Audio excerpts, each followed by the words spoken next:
Okay, cool. So today I'm going to go through some ophthalmology. Firstly, just to say, I chose this title slide because it's very beautiful. This is some cholesterol deposits in the eye caused by chronic inflammation. Definitely not something you're going to have to know, but put it in there because I thought it was very pretty. Whereas a lot of opthal is quite horrible looking eye injuries and stuff. These were our core conditions from last year, and I feel like they'll probably be the same for your year. I think generally it looks like quite a daunting list, but a lot of this you'll have covered before, and generally the level that they expect you to know is mostly just how to differentiate the different conditions.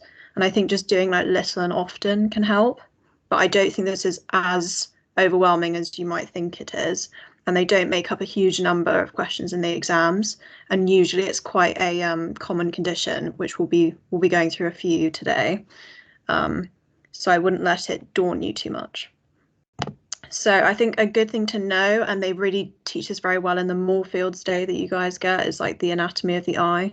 So I think just knowing simply like what makes up the anterior chamber and what makes up the posterior chamber of the eye is something just to revise over and just to know the layers. But simply, this is the anterior chamber. It's filled with aqueous humor, and that's got your conditions such as like closed and opal angle glaucoma, where you've got increased pressure of the eye.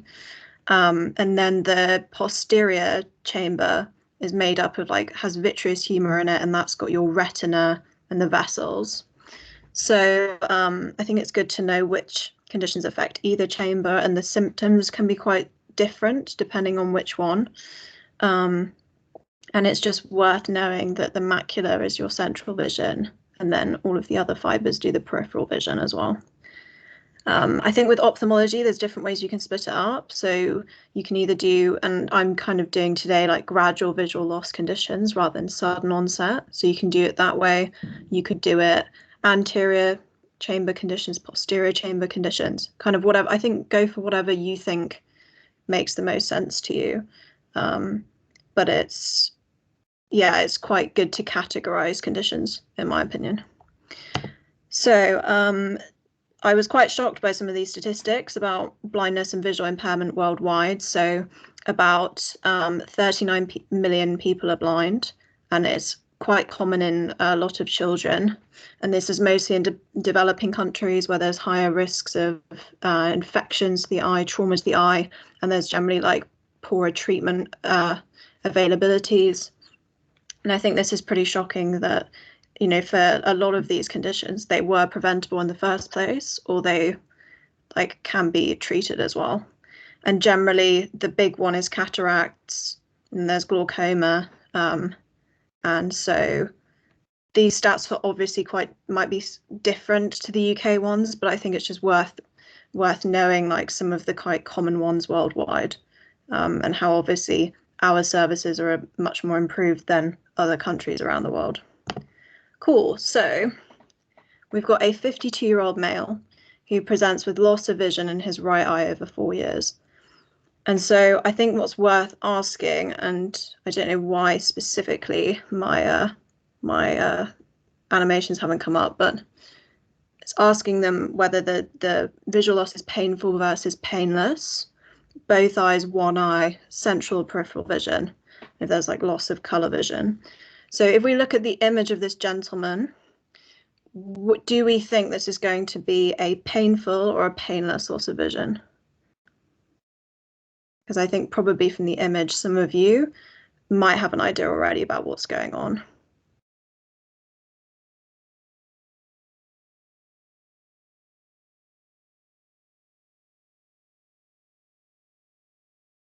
So yeah, we're going along with painless, good.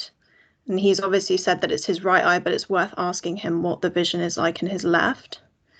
Let's say he's also saying that he's got, you know, it started with his peripheral vision. It's now become his central vision as well. And so, yeah, we've asked him all of these things. So it's painless, unilateral, both parts of his vision. He's been getting some dullness of colors, but they didn't kind of immediately change. And then he's got no systemic symptoms. So what symptoms especially might we ask someone with visual disturbance?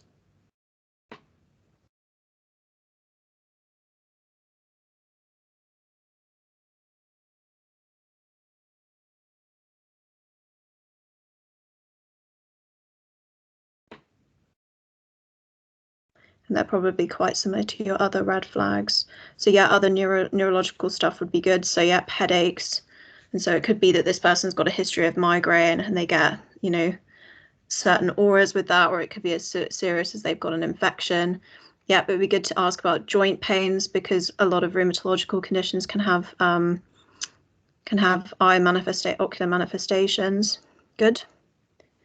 Then I think just the general ones, like if you had any weight loss, any loss of appetite, that kind of stuff. Because if someone's got some systemic disorder going on, they might have changes like that as well. And then fever as well would also be good. And any kind of jaw claudication, that sort of stuff, if you're thinking about a GCA history. But for this person, this has got a different pathology. So they've got a past medical history of type 2 diabetes and rheumatoid arthritis and a history of treated tuberculosis. There's no previous history of any surgery to the eye, and those are their current medications. So what's our top differential, like off the bat? And probably the medical school would have given it just as this photo and said, like, you know, what does this show? So what would be our top differential?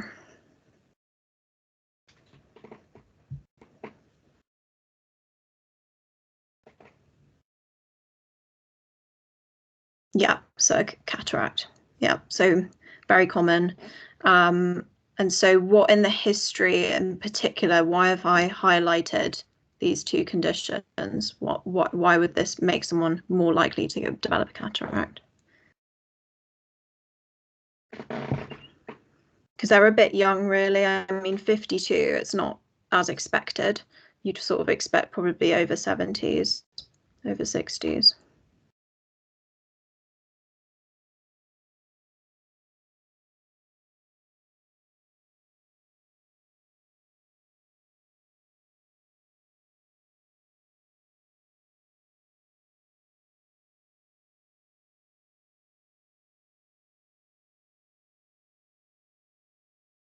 So just thinking about, so rheumatoid arthritis itself may not increase the risk of cataracts, but something that we give for rheumatoid in the kind of acute setting can increase your risk of developing cataracts. Yeah, so steroids, that's the big one. So like, for example, like a relative of mine had giant cell arthritis. They loaded them up on, 80 milligrams of prednisolone, and then they got worsening of their cataracts that they had to have treated. So it is definitely something you have to counsel patients on.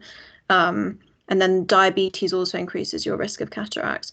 So I've said he's got treated tuberculosis. Let's do like a quick kind of throwback to fourth year. So which of the 4 TB drugs causes like a particular ocular side effect? And how would we kind of test for it? Does anyone remember?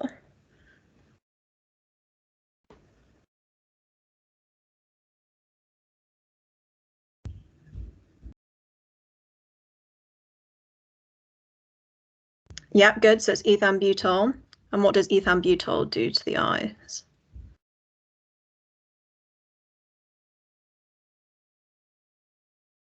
So it does cause like an optic neuropathy, but like what will the patient complain of? What will happen?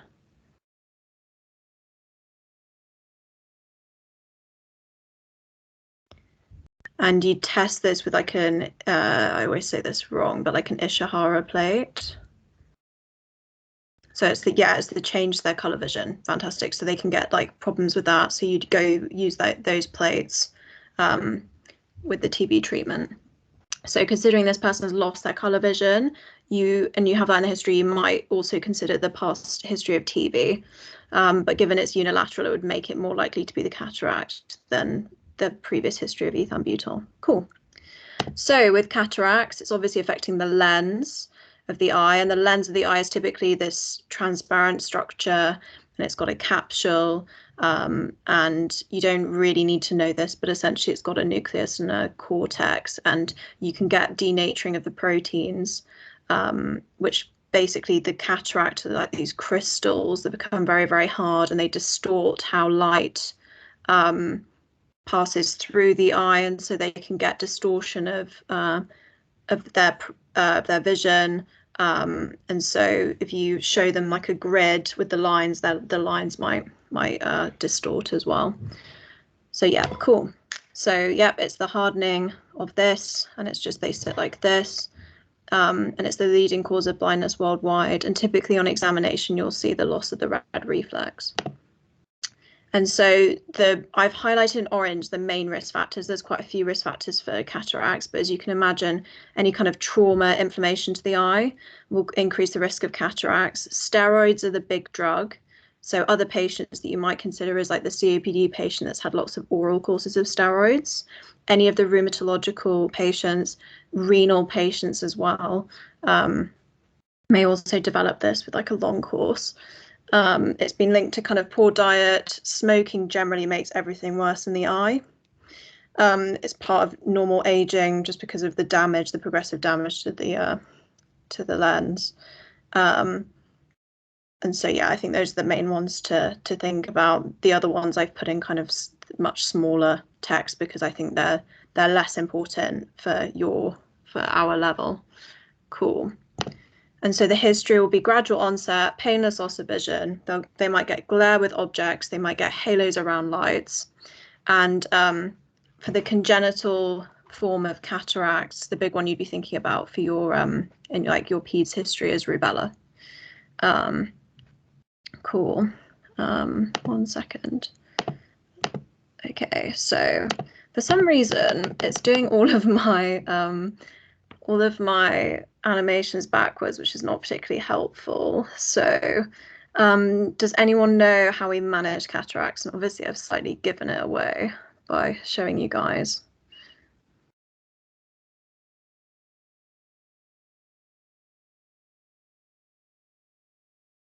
And I think, yeah, I totally gave it away. So it's completely pointless.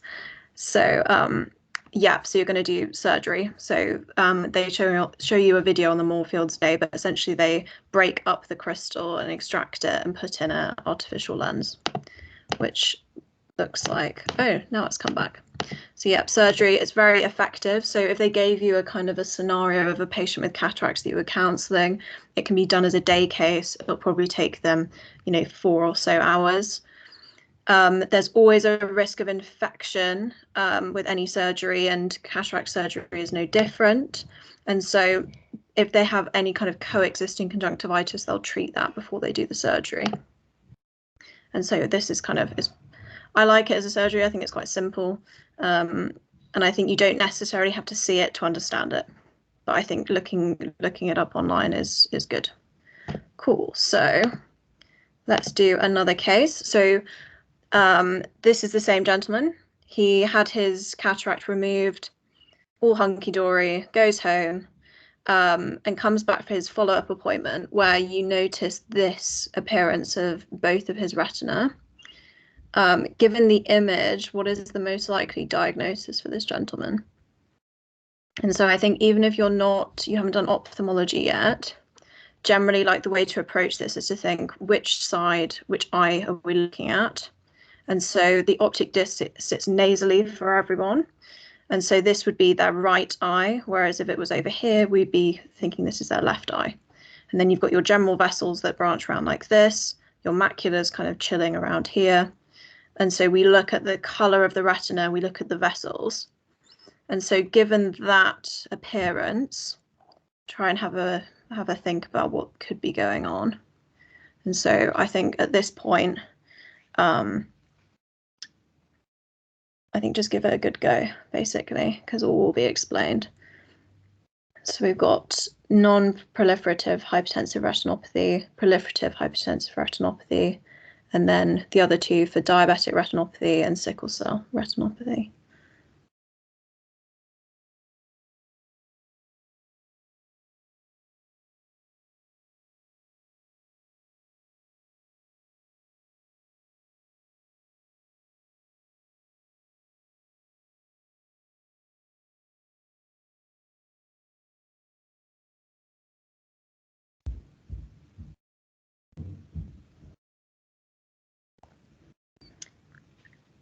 So we've gone for C. Okay.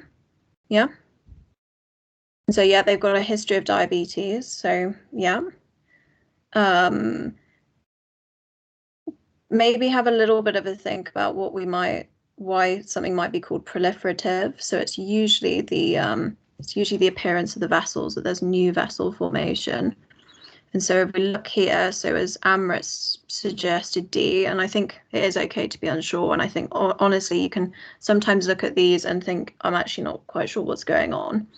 But generally, all of these squiggly lines are in the appearance of like new vessel formation. So if we look down here, we've got quite a nice crisp artery, and we've got nice crisp branches of this vessel.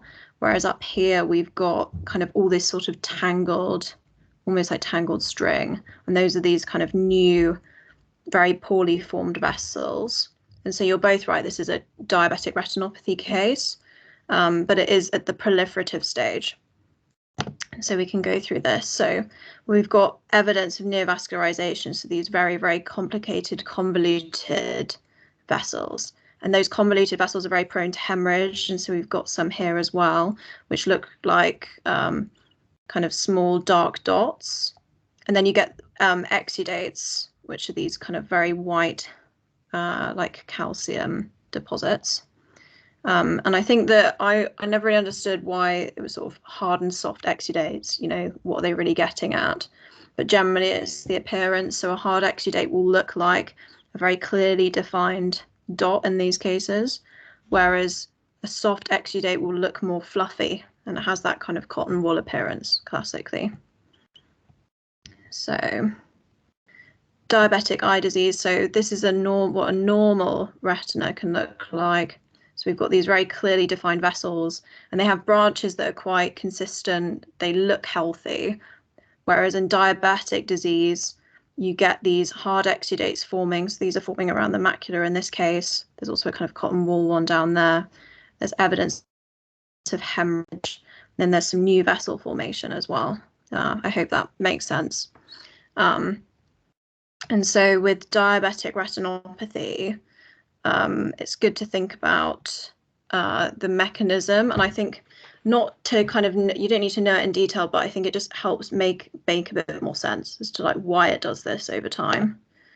And so you've got hyperglycemia basically floating around in the blood, and we know that sugar is pro-inflammatory generally, so it activates a lot of the oxidative stress pathways and inflammatory cytokines. And so you get this damage to the wall leading to bleeding. You get endothelial dysfunction as well. And you get promotion of things like vascular endothelial growth factors. And so it causes these new vessels to form. And this happens slowly over time. So first you get problems with the wall, and you get these microaneurysms that bleed, and then it compensates, and it makes all of these new vessels. And so diabetes is one of the few causes of a proliferative retinopathy because it does this. Sickle cell does cause a proliferative retinopathy as well, but there was kind of nothing in the history really for that. And the more likely thing was going to be their diabetes. But it is something to think about as another differential.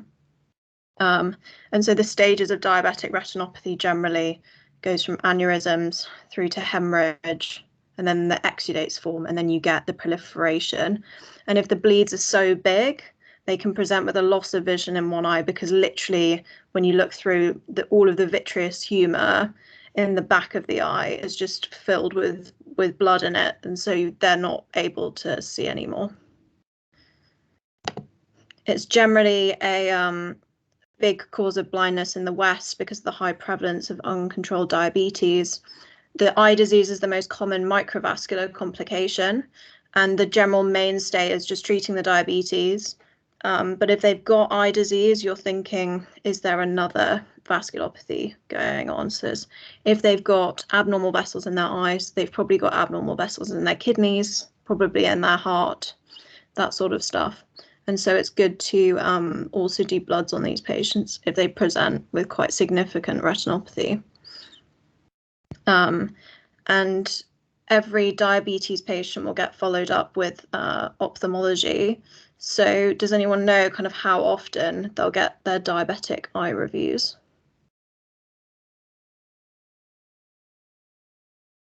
It's kind of the thing that's just like said casually in clinic, and then you don't really see.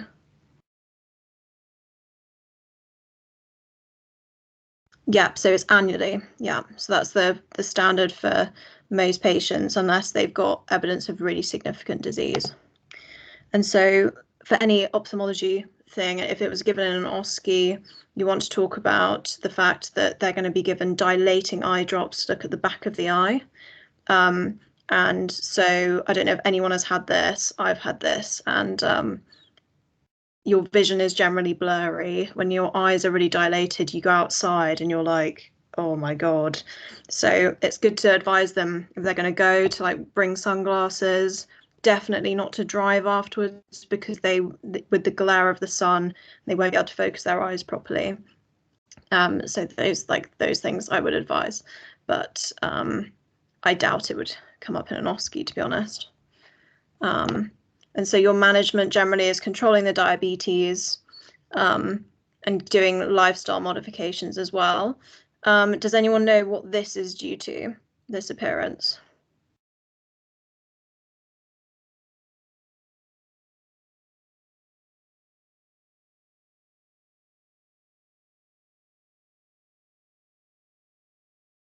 Yeah, so this is lasers.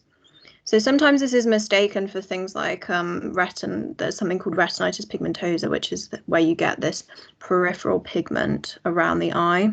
And infections, people can look at it, but I think what gives it away as being laser is it's very, very regular. They're all the same shape. And so if you see this in an SBA or in general, like with someone with a history of diabetes, it's going to be that they've had laser photocoagulation. And the laser is to basically remove those really rubbish diseased vessels that are prone to bleeding, is what it's used for. So it's used for the proliferative stage of the retinopathy, and not for like elsewhere. Okay, so let me just move on. So this man is having a really tough time with his eyes.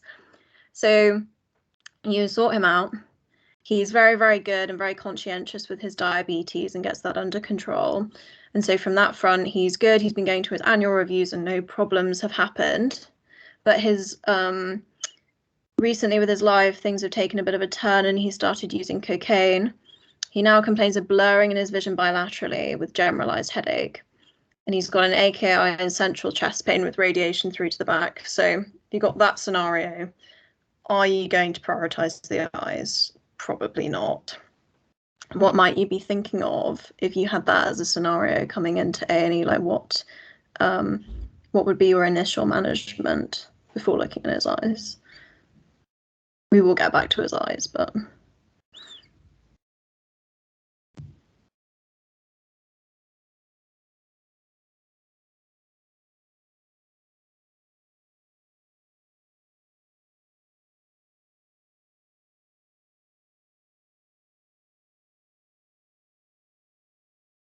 yeah, so you do your Dr. AT, good, and you do an ECG. What might be the kind of worst case scenario, last chance saloon type problem? If someone's come in and has recently taken cocaine and got central chest pain going to their back.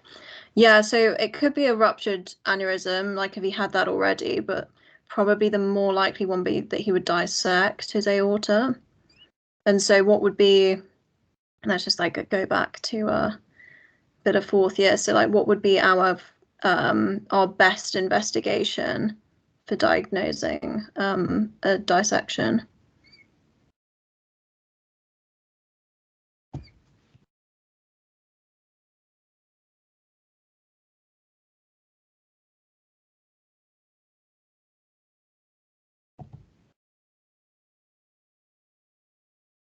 So yeah, CT chest would be good, and that's what they usually do in practice, like completely. Another thing that they might do at the bedside is an ultrasound scan, like a fast ultrasound. If it was a possibly rupturing aneurysm, Jess, what might be another imaging modality they might do?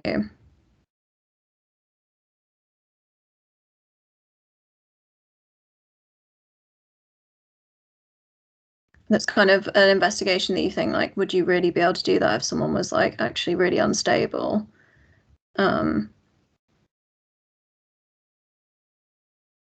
Don't worry, it's the I was trying to get at like the transesophageal echoes. So if that's kind of the better imaging to visualize this. You do transthoracic first, but if they kind of wanted the better imaging technique, they would do a TOE. But generally, like, you're going to call for vascular pretty much immediately and do your Dr. ATE. But let's say, okay, this gentleman's got this pain. They've kind of dealt with it. He's stable. It's a minor dissection, which they're going to treat medically. So now they call you for your expertise about his eyes. So what do we think is going on? Or at least, can anyone sort of describe what they see? We think about the things that I pointed out with the diabetic retinopathy. What are kind of some of the similarities that we're seeing here? Yep, so a lot of hemorrhage. Yep, so all this red these are all hemorrhages. And yeah, there's loads. Yeah, and there's definitely some soft exudates. They're a bit fluffy, aren't they? There's probably some hard ones somewhere, but generally there's a lot of exudate and a lot of hemorrhage.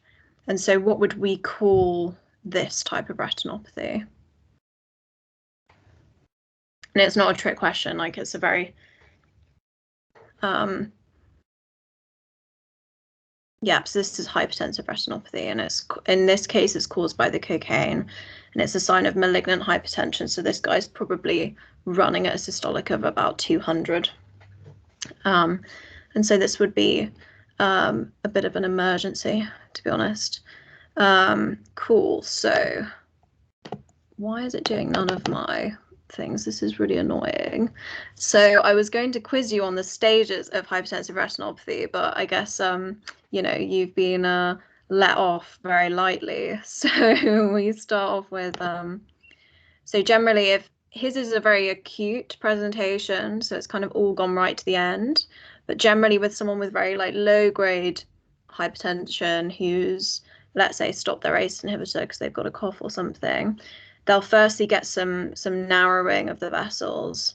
So they'll get some like thickening and narrowing of the lumen. And then they'll get what's called AV nipping. So let me give you, I think there's a better example. So essentially, what's quite normal is for arteries and veins to cross each other in the eye. And they generally kind of do it at this sort of angle. But what you find with hypertensive retinopathy is it's almost like the vein is like deliberately like, I'm going to go across this artery and I'm going to cross it at a really, really extreme angle, almost at a right angle. And what it's essentially doing is it's blocking off the supply, the blood flow through that artery. And so it appears very faint and very empty. And so that occurs, and to be honest, it's like one of the weirdest things that is quite an odd thing, and you don't really get why it does it. And I to be fair, don't understand completely why they suddenly start crossing each other at random points, but that might be the appearance that they give you for an exam. And then hypertension gets worse, hemorrhages occur, the exudates occur. And so there's lots of examples of them here. So there's some soft ones here. There's a few hard ones as well, which look kind of like this. And then if it gets so bad, if the hypertension gets so bad, then you get swelling of the optic disc because of all the damage to the vessels. And so you get lack of venous flow out of the eye, as it should do. And you get this swelling, this papilledema. What are some other causes of papilledema that people can think of? Like swelling of the optic disc.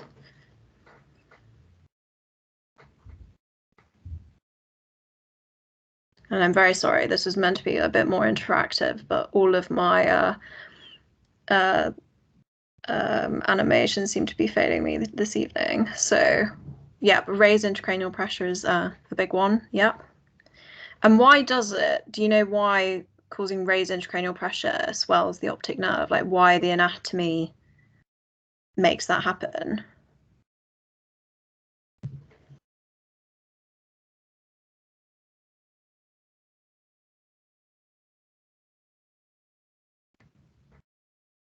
Because I think it's something we all learn, but yeah, so in general, it's the meninge layer of the meninges basically cover the optic nerve. They're continuous with it, and especially the subarachnoid space. And so if you've got any change the pressure of the CSF, it's surrounding the nerve and it compresses it. And so that's why the two are very linked. And so if you're suspecting someone has raised ICP, you'd look at the eyes in case there's a papilledema. I think the best way to split up papilledema is whether it's due to raised intracranial pressure or it's so-called papillitis, so more isolated inflammation of the optic nerve.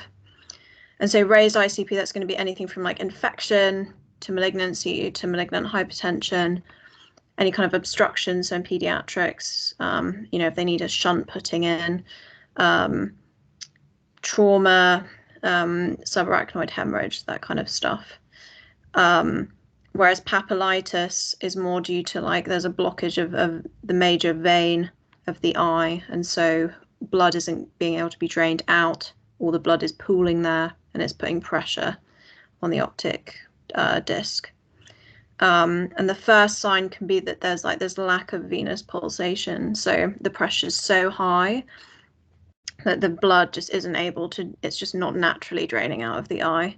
And so all of the veins are dilated, they're not doing their normal pulsation. And how would we describe what papilledema looks like? So these are the optic discs when there's papilledema. How do they look different to the normal appearance? So yeah, we've got blurring of the optic margins. There's also, some hemorrhage kind of on the outside of it as well. And yeah, it's a bit more pale. And if that keeps going, you will get like atrophy of the nerves, because they just don't do very well. They get the blood supply. They're not getting adequate blood flow and oxygenation. And so, yeah, you can say there's a lot of, in certain conditions, a lot of talk about like cup to disc ratio. And so you can't obviously tell that from this because it's all just blurred. There's none of these nice contours. So they might give you an exam. They might not tell you it's papilledema. They might just say like there is blurring of the optic disc margins, there's hemorrhage. And so that's how you would kind of think about it. So if someone's got papilledema due to raised intracranial pressure, what other symptoms might they complain of?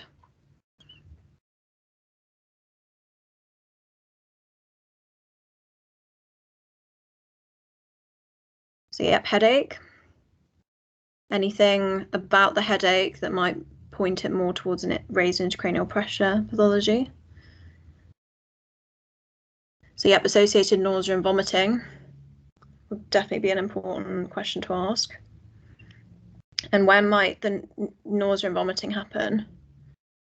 So yeah, the headache and the nausea and vomiting will be worse like lying down, and therefore in the morning they might wake up and vomit because they've just been lying down for a long time. And yep, any coughing, sneezing, yep, that's all fantastic. What might they hear? They might complain of like being able to hear something, which I find quite interesting. Makes you a bit like nervous.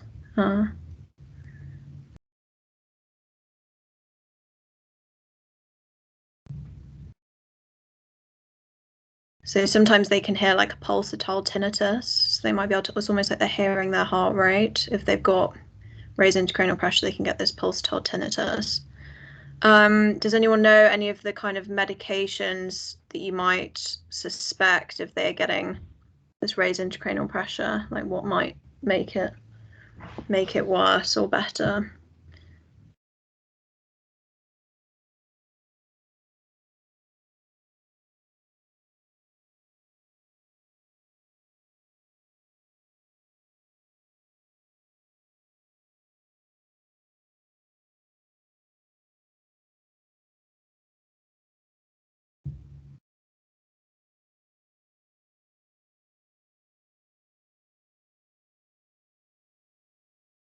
So there's one medication that we give in acute raised intracranial pressure to kind of take the edge off and make it a bit better. It's not a definitive, but what would be our first line?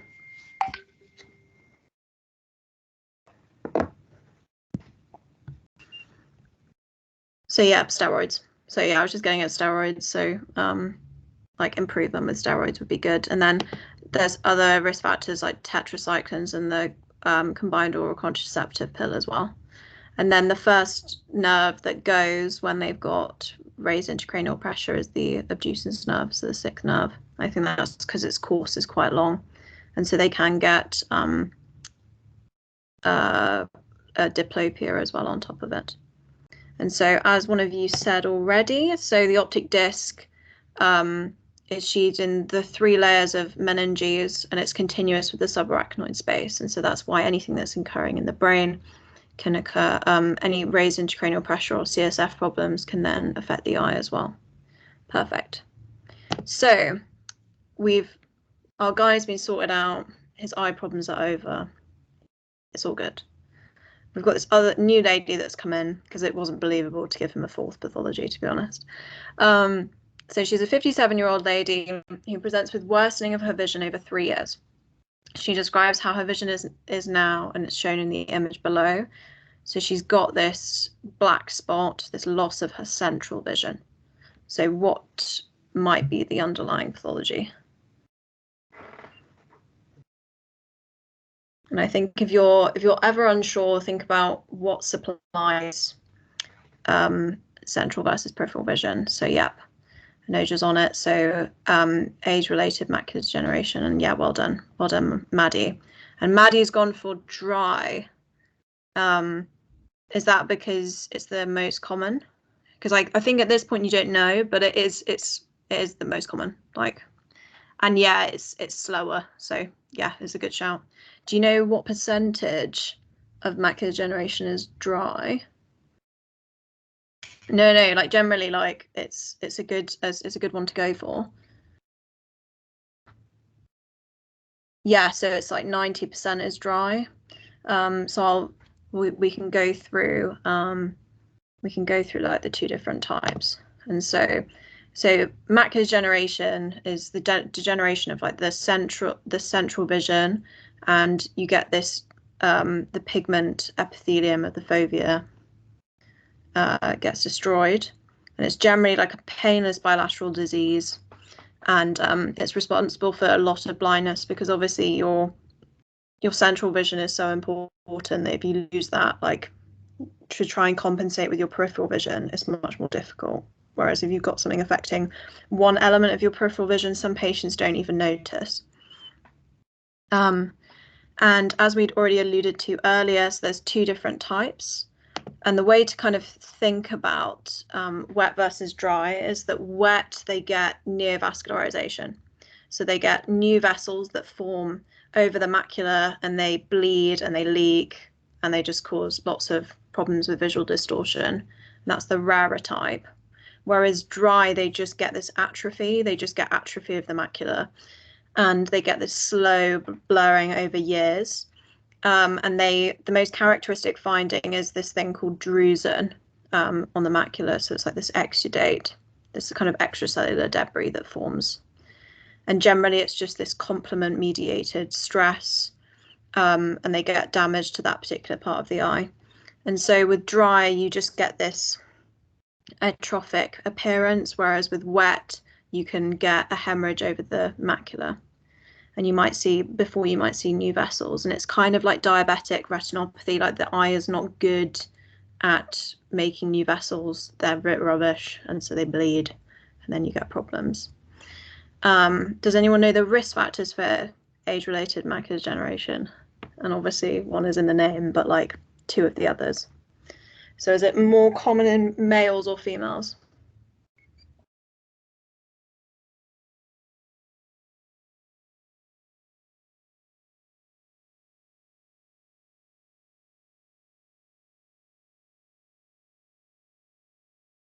Yeah, so it's more common in females. A lot of these conditions are, I don't know why specifically with women they're more likely to get it. but it just is. And then what's the big lifestyle risk factor that you would ask patients about for macular degeneration? And pretty much for any pathology. So yeah, smoking. So smoking can make it a lot worse. So yep, you ask those. And so the early changes, you can see all this kind of debris around the macula, and it doesn't help that the point is red. I apologize. But yeah, you get all of this exudate around the eye, and then you get this atrophy, and it kind of spreads. And so you can see how it's just looking a lot paler, basically, than the rest of the eye, whereas this is kind of more healthy retina. So that's atrophied. So which is the better one to have, wet or dry, and why? I mean, both are terrible, but like, which one is better to have as a patient?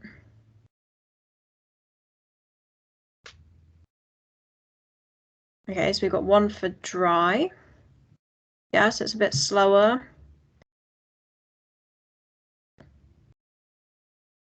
Does anyone think it might be wet?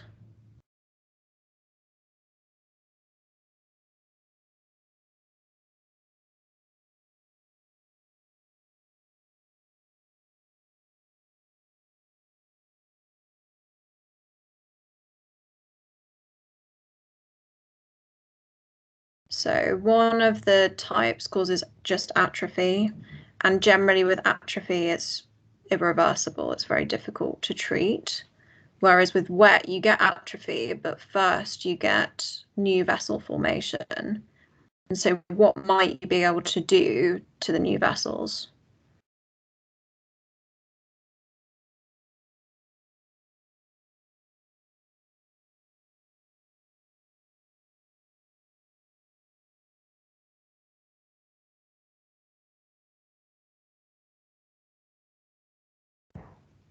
This is like, it's quite a, I think macular degeneration is a little bit harder to get your head round. So I think it's good to just think about what the specific thing is that's going on.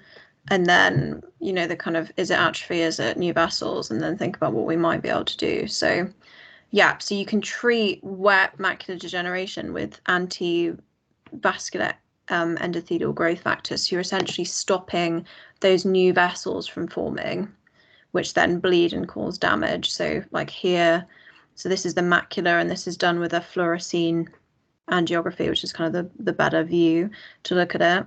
And so you can see these quite rubbish looking, ill-defined vessels. And so you can give injections to stop the formation of these vessels and kind of treat the progression. Whereas with dry, because it's this not very inflammatory, well, not particularly inflammatory atrophy of the macula, it's very difficult to treat, and currently there is no treatment. It's just lifestyle modification. And so generally stopping smoking will slow the progression, and there's been some things with giving people zinc and other vitamins, but generally there's not much more you can do for dry. So wet is kind of the better one for patients to have. Okay, so I've surprisingly kind of whizzed through stuff, but I think that the animations let me down. So let me have a think. I've got one other slide just on something extra, which is just some more like bit of a niche, a bit of knowledge. So let me present it as an SBA. So you've got I'll write it out as well. So you've got a young gentleman who is, let's say, 21, and he's been complaining of loss of night vision. So he's finding it very difficult to drive at night. He said he just can't see clearly. And his father had the same problem, and then became progressively blind.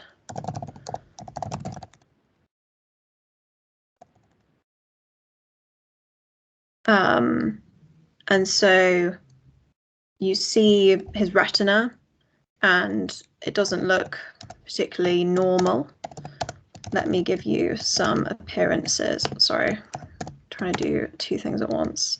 So let me give you some appearances of his retina and which one you think that he might have. And I'll probably give you I'll flesh this out a bit more. So,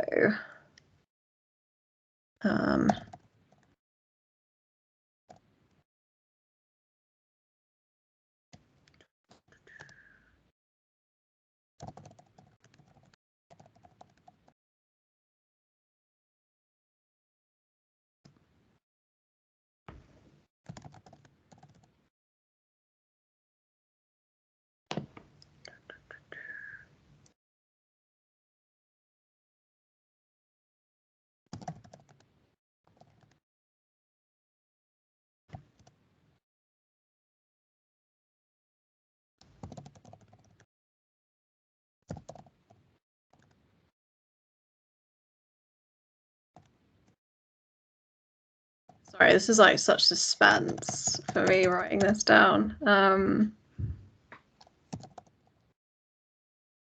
Come on with a fifth option.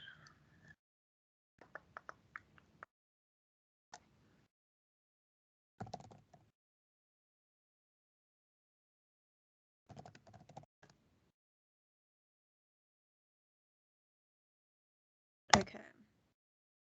So your options. So he's either got he's got loss of night vision. His father had the same problem and then became progressively blind.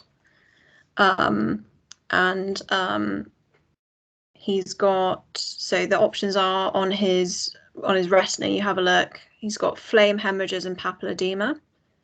He's got drusen and macular atrophy. He's got a pale optic disc. He's got retinal pigment peripherally, or he's got neovascularization of the macula.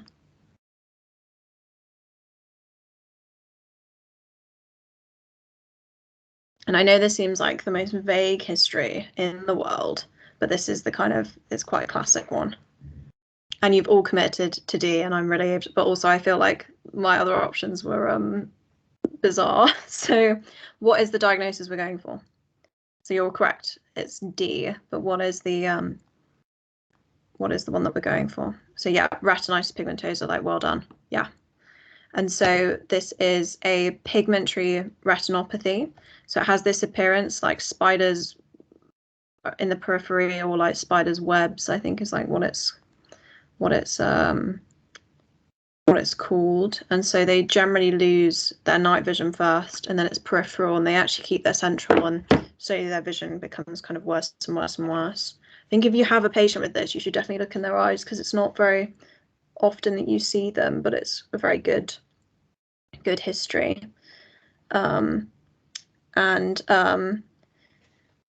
Yeah, and so it runs in families, so it's a good thing to ask. And I think whenever you get someone who's 20, you're thinking, is this a hereditary disorder? So I think this is probably one of the stretch questions that they could ask you in ophthalmology. It's just something to be aware of. And it can be associated with a few other conditions, but I don't think you really need to know them. There's only, just because I'm a bit obsessive with genetic diseases, there's one called Usher's where they get deafness with retinitis pigmentosa, but this is very, very rare, and won't be on your exams. But just so you know, it's associated with a few other things, but generally it's in families and it occurs in isolation and not with other problems. But you can imagine this must be really difficult for these patients, because they lose their vision and they are deaf, so they've got sort of dual sensory disability. Right, so that is the end of this talk. I hope it's been useful, despite all the kind of hiccups with everything. I think that we've covered some of the bigger pathologies with ophthalmology, and I think that on the gradual visual loss point of view, we've hit the diabetic retinopathy, macular degeneration, hypertensive retinopathy, cataracts. I think there are these other ones to look over. I think glaucoma, I felt, was better to do it with just both the types of glaucoma and not in isolation.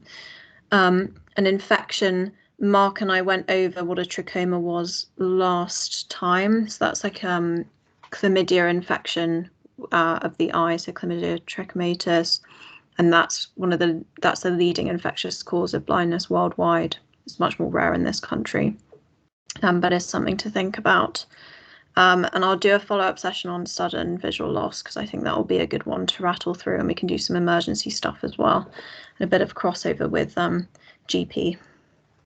But yeah, I hope that's been useful. And just pop in the feedback, like any improvements. Like I felt like it could have been a bit more interactive, so sorry for that. It kind of gave you all the answers off the bat.